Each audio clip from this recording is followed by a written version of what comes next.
বাবুর বউ তাই আমি লাখ টাকার সোনার হার পরি, ফৌজি বাবুর বউ তাই হাত ভর্তি সোনার চুড়ি পরি, ফৌজি বাবুর বউ তাই আমার লাখ লাখ টাকা দামের শাড়ি রয়েছে। আচ্ছা, কটা দিন ধরে দেখছি আমি আমার এই পুরো নিউজ ফিডে ভরে যাচ্ছে ফৌজি বাবুর বউ, ফৌজি বাবুর বউ তাই আমি এটা পড়ি এটা করি, আমার কাছে এই আছে ওই আছে। আচ্ছা, বোন বা দিদি বা কাকিমা যাই হোক না কেন, বয়সে আমার থেকে বড় ছোট, তো একটা কথাই বলছি, একমাত্র কি ফৌজি বাবুর বউরাই কি সোনার গয়না দামি চুড়ি দামি হাত ভর্তি চুড়ি পরতে পারে বা লাখ লাখ টাকা দামের শাড়ি পরতে পারে, ড্রেস পরতে পারে? বাকি আদার্স স্বামীদের বউরা কি পরতে পারে না? অনেক বিজনেসম্যানের বউরাও তো আছে যারা লাখ লাখ টাকার গয়না লাখ লাখ টাকার শাড়ি পরে। আমাদের দেশের আম্বানি বউকে ধরি না, তার উপরে কেউ আজকে দিনে কেউ লাক্সারি জীবন কেউ কাটাতে পারছে না। না, আমি নিজে একজন ফৌজি বউ, কিন্তু আজ পর্যন্ত কোনো এইসব পোস্ট করিনি বা ভিডিও পোস্ট করিনি। হ্যাঁ, স্বামীকে নিয়ে অনেক ফটো পোস্ট করি, ভিডিও পোস্ট করি, প্রাউড ফিল করি তাকে নিয়ে। আমি ফৌজি বাবুর বলে আমার প্রাউড যে হ্যাঁ, আমার বর সৈনিক দেশে, সে দেশমাতাকে, সে নিজের আত্মত্যাগ দিয়ে নিজের সবকিছু দেশমাতার কাছে সমর্পণ করে দিয়েছে। সে যখন শপথ নিয়েছে, তার শেষ রক্তবিন্দুটুকু, শরীরে সারা রক্তবিন্দু সে দেশের নামে করে দিয়েছে। যদি আজকে দেশে কোনো কিছু প্রবলেম হয়, যুদ্ধ বাধে, তো সে সবার আগে গিয়ে দাঁড়াবে, সে নিজে গিয়ে যুদ্ধ করবে, সে নিজের জীবন দিয়ে শেষ রক্ষার চেষ্টা করবে যে আমার দেশবাসী যেন ভালো থাকে, আমার দেশবাসী যেন সুস্থ থাকে, আমার দেশবাসীর প্রত্যেকটা মানুষ যেন বেঁচে থাকে। সে নিজের জীবনটা দিতে একবারও দুবার ভাবে না। তো অবশ্যই প্রাউড ফিল করি আমার হাজবেন্ডকে নিয়ে যে হ্যাঁ, সে দেশের একজন বীর সেনা। তো সেটা নিয়ে গর্ব করা যায়। প্রত্যেকটা সৈনিকের ওয়াইফের কিন্তু এটা অধিকার আছে তার হাজবেন্ডকে নিয়ে গর্ব করা, বা কারোর ভাই আছেন ফৌজি, বা কারোর বাবা আছেন, হতেই পারে রিলেটিভরা আছেন, কিন্তু হ্যাঁ, এটা প্রাউড ফিল করা যায়। তাই বলে এটা অহংকার করা যায় না। ফৌজি বাবুর বউ বলে আমি লাখ লাখ টাকার গয়না পরবো, ফৌজি বাবুর বউ বলে আমি লাখ লাখ টাকার শাড়ি, লাক্সারি জীবন কাটাচ্ছি, সেটা ফৌজি বরের টাকায়।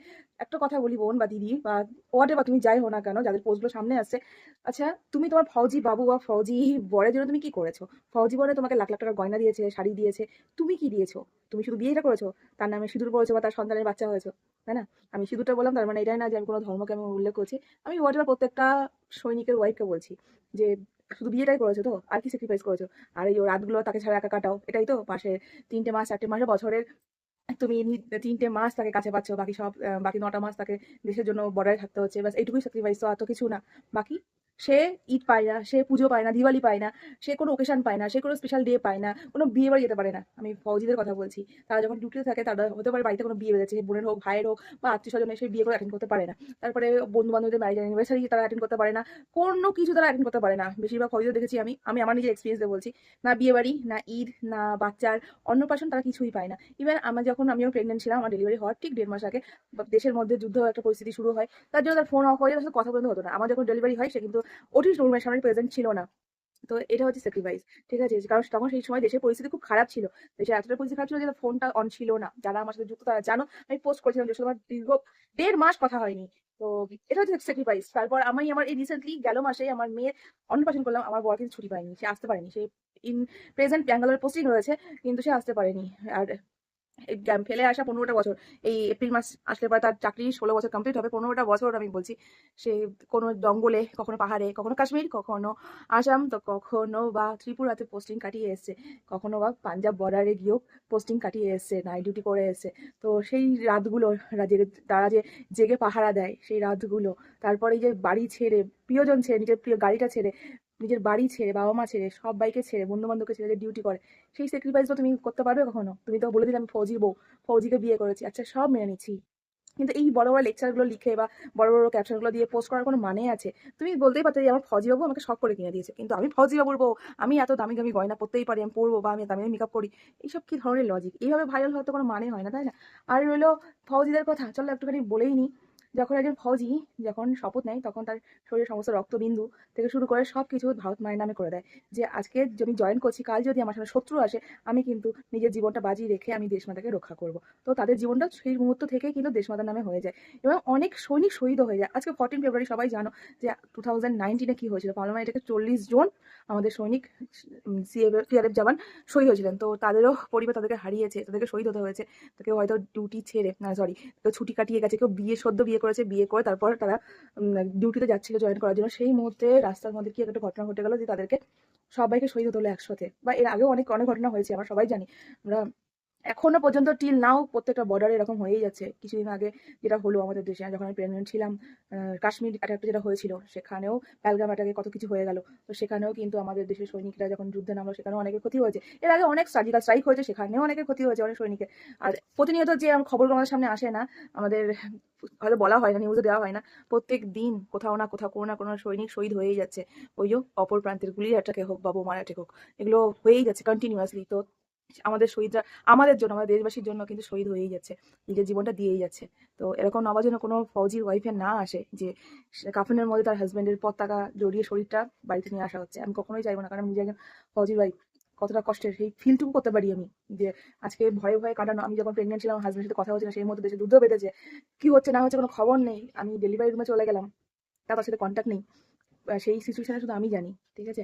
আর তাদের ট্রেনিং, 1.5 বছরের ট্রেনিং চাকরি পাওয়ার পরে খুব ভালো লাগে। সরকারি সেন্ট্রাল গভর্নমেন্ট চাকরি, লাখ লাখ টাকা স্যালারি, খুব ভালো লাগে শুনতে। কিন্তু ওই যে ট্রেনিং চাকরি পাওয়া মাত্রই 1.5 বছরের ট্রেনিং এ যে লাঠির বাড়ি খাই না আমরা, হয়তো টিউশন পড়তে গিয়ে বা স্কুল কলেজে গিয়ে সেরকম লাঠির বাড়ি খাইনি কোনোদিনও, বাবা মার কাছেও খাইনি। ওই লাঠির বাড়িতে তাদের শরীর শক্ত হয়। যখন ফৌজিবাবু বাড়ি আসবে না, তার হাতটা একটু ধরে দেখো তো, দেখবা বন্দুক ধরে তাদের হাত কতখানি শক্ত। তাদের হাতের হ্যান্ড যে ক্যাপচারটা অন্যরকম হয় সাধারণ মানুষের থেকে। তাদের বডি ল্যাঙ্গুয়েজ, বডি স্ট্রাকচার অন্যরকম হয়। ওই যে পিটুনি খেয়েছে, পেটে যে কত ঘুষি খেয়েছে না, যাতে শত্রুপক্ষের ঘুষিকে তারা ভেঙে না পড়ে, এতটাই তারা ট্রেন আউট হয়। ইভেন যে যখন কখনো সামনাসামনি হচ্ছে, মানে কোনো লড়াই বাজছে বা যুদ্ধ বাজছে, যাচ্ছে অত ভারী ভারী বন্দুক নিয়ে কন্টিনিউয়াসলি তারা গান চালিয়েই যাচ্ছে। তোমার আমার পক্ষে সম্ভব না, সাধারণ মানুষের পক্ষে তো সম্ভবই না, ঠিক আছে। সবাই বলে হ্যাঁ চাকরি করে, স্যাক্রিফাইস করছে, স্যালারি পাচ্ছে। স্যালারি তো যে কোনো চাকরিতে পাচ্ছে বা যে কোনো ব্যবসা করলেও পায় মানুষ, কিন্তু তুমি আমি কি পারবো দেশের জন্য নিজের জীবনটাকে দিয়ে দিতে? সাধারণ একটা জীবন, সিম্পল একটা জীবন। সবাই চায় পরিবারের সাথে থাকতে, পরিবারকে নিয়ে সুখে সংসার করে নিজের জীবনটাকে ত্যাগ দিতে।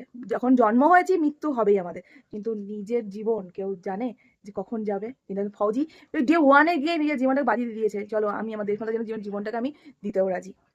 তাই ফৌজিদের রেসপেক্ট করো। ফৌজির বউ হয়েছে অবশ্যই তুমি রেসপেক্টের জায়গায় আছো। তাই বলে এটা না যে নিজের রেসপেক্ট নিজেই তুমি নষ্ট করছো। নিজের রেসপেক্টটা ধরে রাখার চেষ্টা করো, নিজের রেসপেক্টটা নিজের কাছে, তাই না? নিজের রেসপেক্ট তুমি অন্যভাবেও তুমি কামাতে পারো। হ্যাঁ, তুমি তোমার ফৌজি বরের সাথে কিছু ভিডিও, তুমি যখন বাড়ি আসবে, ছুটিতে আসবে, কিছু ভিডিও পোস্ট করতেই পারো, বা কিছু ফটো তুমি আপলোড করতেই পারো, কিছু ভালো লিখতেই পারো ফৌজিদের নিয়ে বা সৈনিকদের নিয়ে বা তোমার হাজবেন্ডকে নিয়ে। কিন্তু এরকম বলতে পারো না যে দামি গয়না পড়ছি কারণ আমার হাজবেন্ডের ফৌজি, তাই না? ফৌজি বাবু, এই ফৌজি বাবু, অনেক ফৌজি না প্রচন্ড পরিমাণে ইরিটেশন হচ্ছে। ইভেন অনেক ফৌজির বউ না নিন্দুক হচ্ছে সবার কাছে, নিন্দা করছে ফৌজি বউদের, যে দেখ কিছু কিছু ফৌজি বউদের জন্য আজকে সবার মান সম্মান গুলো নষ্ট হচ্ছে, মাথা কাটা যাচ্ছে। তাই এরকম করো না। আর তুমি যে পোস্ট গুলো করছো, যারা বা করছো, যারা তাদের হাজবেন্ডরা যারা ফৌজি, তারাও কিন্তু মানে কোথাও না কোথাও নিজের মধ্যে ইনসাল্ট, নিজের মধ্যে গিল্টি হচ্ছে যে ভাই কাকেই বিয়ে করলাম, কি পোস্ট করছে আমার বউ। এরকম করো না, এরকম করো না। আর ওইও মানে পোস্ট করে নিজেকে মানে বড়লোক ভাবা, বড়লোকস ভাবা, আলট্রা প্রো বড়লোকস ভাবা, যে তুমি পড়তে পারো ফৌজি বউ বলে, আর কেউ না। এরকম করো না।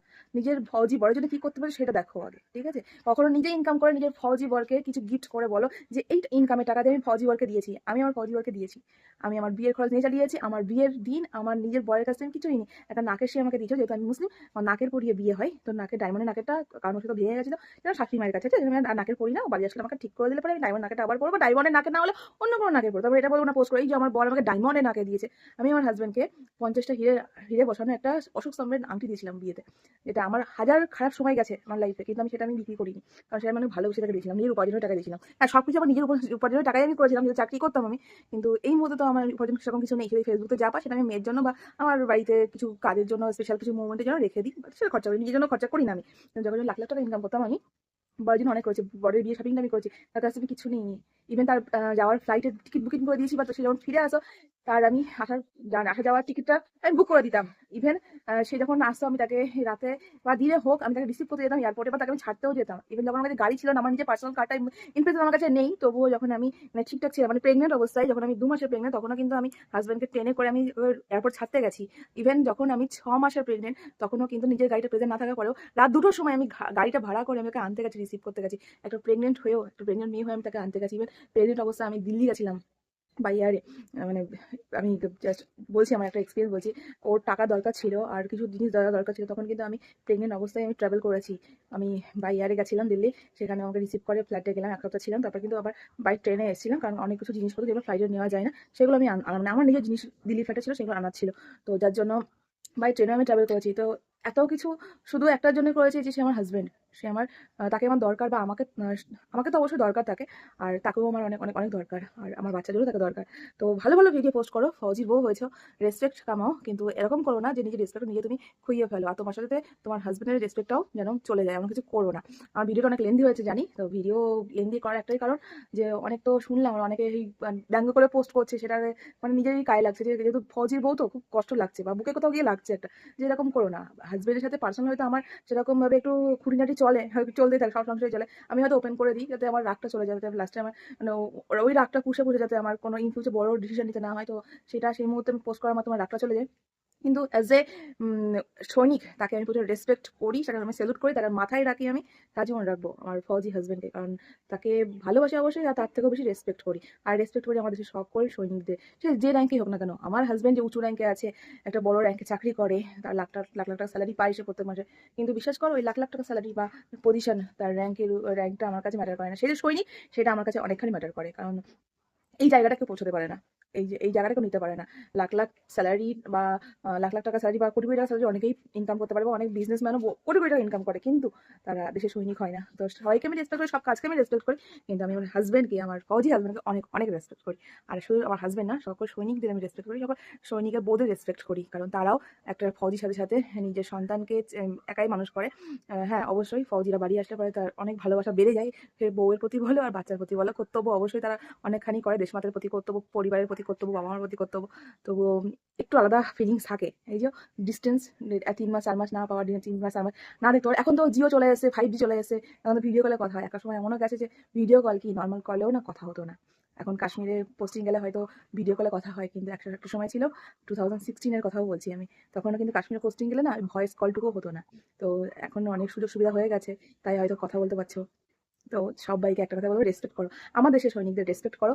আর ভিডিও ভালো লাগলে অবশ্যই লাইক কমেন্ট শেয়ার করে সবাই কাছে পৌঁছে দাও ভিডিওটা। আর তোমাদের ইচ্ছা, তোমরা ভিডিও লাইক করবে না করবে না, আমার ওপিনিয়ন আমি বলে গেলাম, আমিও ফৌজি ওয়াইফ, কিন্তু কখনো আমি এইভাবে কখনো পোস্ট করিনি। হ্যাঁ, আমি যদি আমার নিজের উপার্জনের টাকায় আমি যদি কিছু বানাতে পারি, সেটা আমি অবশ্যই পোস্ট করবো। আর আমি নিজের জন্য এখনো কিছু করার আগে ভাববো যে আমার সন্তানের জন্য, স্বামীর জন্য। আমি এখনো পর্যন্ত স্বামীর জন্য গিফট কিনি। লাস্ট ভ্যালেন্টাইন ডে, আজকে 14 ফেব্রুয়ারি, তো আমার বর ছিল না, আমি যখন প্রেগনেন্ট ছিলাম, তবুও আমার বর আমাকে অনলাইন থেকে গিফট কিনে আমাকে পাঠিয়েছিল, একটা কফি মগ, একটা শোপিস, আর অনেক কিছু পাঠিয়েছিল, চকলেট পাঠিয়েছিল, টেডি বিয়ার পাঠিয়েছিল। তার আগের বার আমার বিয়ে হয়নি, তখনও কিন্তু আমার বর আমার জন্য অনেক গিফট পাঠিয়েছিল। ঠিক আছে, টেডি বিয়ার থেকে শুরু করে চকলেট, মানে সব কটা ডেতে আমাকে দিয়েছিল, এবং কেকও এনেছিল। এবছর বাড়িতে নেই, এবছর দেয়নি, ভালো হয়েছে। আজকে আমাদের জন্য ব্ল্যাক ডে, যেহেতু আমার 40 জন, আমাদের দেশে 40 জন বীর সৈনিক শহীদ হয়েছিলেন, তো অবশ্যই আমরা ব্ল্যাক ডে মানাই, আমরা ভ্যালেন্টাইন ডে মানাই না। তো সবাইকে একটা কথা বলবো, জয় হিন্দ, জয় ভারত, ভালো থেকো সবাই, কিন্তু নিজের সম্মানটা নিজের কাছে রাখো, কখনো নিজের সম্মান নিজেকে নিজেকে নিজে ক্ষুণ্ণ করো না, আর অবশ্যই ফৌজিদের সম্মান করো, রেসপেক্ট করো। জয় হিন্দ।